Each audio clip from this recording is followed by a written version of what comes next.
ನಮಸ್ಕಾರ ಎಲ್ಲರಿಗೂ ಗೊತ್ತಿಲ್ಲ. ಕೆಲವೊಬ್ಬರಿಗೆ FID ಹೇಗೆ ಚೆಕ್ ಮಾಡಬೇಕು ಅಂತ. ಹೇಗಂತ ಕೆಲವೊಬ್ರು ಎಜುಕೇಟೆಡ್ ಇದ್ದರು, ಕೆಲವೊಬ್ರಿಗೆ ಗೊತ್ತಿರುತ್ತೆ, ಕೆಲವೊಬ್ರಿಗೆ ಗೊತ್ತಿರಲ್ಲ. ಆದರೆ ಹೇಗೆ ರೀತಿ ಚೆಕ್ ಮಾಡಬೇಕಂತಂದರೆ ಗೂಗಲಲ್ಲಿ ಹೋಗಿ ಗೂಗಲ್ ಸರ್ಚ್ ಮಾಡಿ. ಅಂದರೆ ಸಪೋಸ್ ಕೆಲವೊಂದು ಟೈಮ್ ಗೂಗಲ್ ಕ್ರೋಮ್ ಓಪನ್ ಆಗುತ್ತೆ, ಕೆಲವೊಂದು ಟೈಮ್ ಓಪನ್ ಆಗಲ್ಲ. ಈ ಗೂಗಲ್ ಇಂಡಿಯಾ ಅಂತ ಬರುತ್ತೆ, ಅದು ಸೆಲೆಕ್ಟ್ ಮಾಡ್ಕೊಳ್ಳಿ. ಆಮೇಲೆ ಇಲ್ಲಿ ಕೆಳಗಡೆ ಬೇಕಾದ್ರೆ ಸೆಲೆಕ್ಟ್ ಮಾಡಿರಿ, ಇಲ್ಲಾಂದರೆ ಮೇಲ್ಗಡೆ FID ಅಂತ ಸರ್ಚ್ ಮಾಡಿ. ಆಧಾರ್ FID ಅಂತ ಸರ್ಚ್ ಮಾಡಿ. ಸ್ವಲ್ಪ ನೆಟ್ವರ್ಕ್ ಸ್ಲೋ ಇದೆ. ಆಧಾರ್ FID ಬಂದ ತಕ್ಷಣ ಇಲ್ಲಿ ಫಾರ್ಮರ್ ಡೀಟೇಲ್ ಅಂತ ಬರುತ್ತೆ.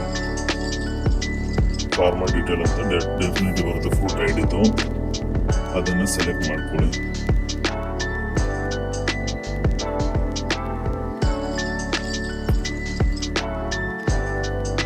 ಸೆಲೆಕ್ಟ್ ಆದ ತಕ್ಷಣ ನಿಮಗೆ ಆಧಾರ್ ಬೇಸ್ ಅಂದರೆ ಒಂದು ಓಪನ್ ಆಗುತ್ತೆ ಪೇಜ್ ಫೋಟೋ ಹಿಡಿದು.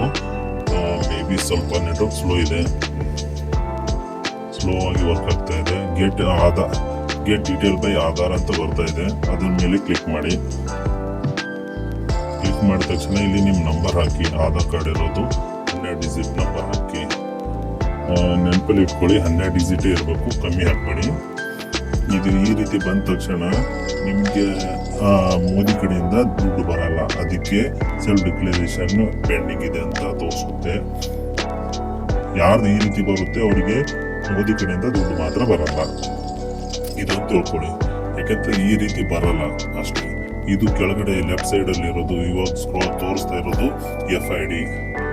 ಇದು PMKID ಬರೋದು ಯಾರಿಗೆ ದುಡ್ಡು ಬರ್ತಾ ಇದೆ ಅವ್ರಿಗೆ ಅಷ್ಟೇ ಬರೋದು. ಇದು PMKID ಯಾರಿಗಿದೆ ಅದು ಅವರಿಗೆ ಅಷ್ಟೇ ಮಾತ್ರ ದುಡ್ಡು ಬರುತ್ತೆ. ಓನರ್ ಡೀಟೇಲ್ ಅಂತಂದ್ರೆ ನೇಮ್ ಆಫ್ ದ ಅಪ್ಲಿಕೆಂಟ್ ಅಂತ ಬರುತ್ತೆ. FID ಕೆಳಗಡೆ ಯಾರು ಇದೆ, ಅದು ಯಾರು ಆಧಾರ್ ಕಾರ್ಡ್ ಹಾಕಿದ್ದೀರಾ ಅವ್ರದ್ದು ಮಾತ್ರ ತೋರಿಸುತ್ತೆ ಕೆಳಗಡೆ. ಅದನ್ನು ನೋಡ್ಕೊಳ್ಳಿ.